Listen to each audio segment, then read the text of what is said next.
May balita po tayo mula sa lalawigan ng Pampanga. 31 bata ang naospital matapos sila kumain ng bunga ng tanim na tuba-tuba. Mabutit na agapan at ngayon ligtas na sila. Nakatutok si GMA News stringer Romel Ramos. Napagkatuwaan daw ng mga bata ang bunga ng tuba-tuba na tulad nito sa barangay San Nicolas sa Smuan, Pampanga nitong Sabado ng hapon. Isang bata raw ang pumitas sa mga bunga at pinamigay sa mga kalaro. Matapos ang mahigit isang oras, sumama na ang pakiramdam ng mga bata.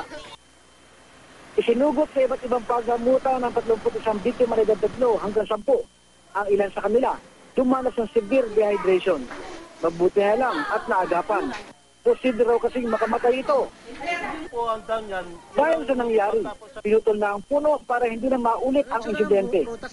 Bagamat ilang beses nang naibabalita na kalalason, pirming may nabibiktimang bata ang tuba-tuba.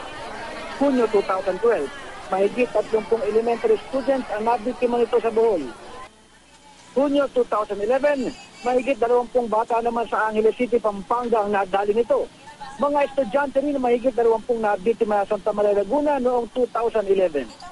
Romel Ramos, nakatutok, 24 oras.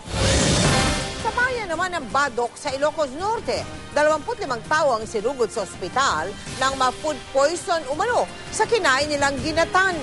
Nahilo, nadwal at namutla raw ang karamihan sa mga biktima na sunod-sunod na dinala sa Sinait District Hospital. Galing sila sa isang birthday party kung saan isa sa mga handa ang ginatan o paridus-dos kung tawagin ng mga Ilocano. Ayon sa doktor, ang isang uri ng halamang ugat na isinahog sa ginatan ang posibleng dahilan ng food poisoning. Nakakalason daw ang naturang halamang ugat. Nakahalin tulad ng kamote at nakuha raw sa bundok ng nagluto ng ginatan. Sa kabutihang palad, ligtas na ang mga biktima at nakalabas ang lahat ng ospital.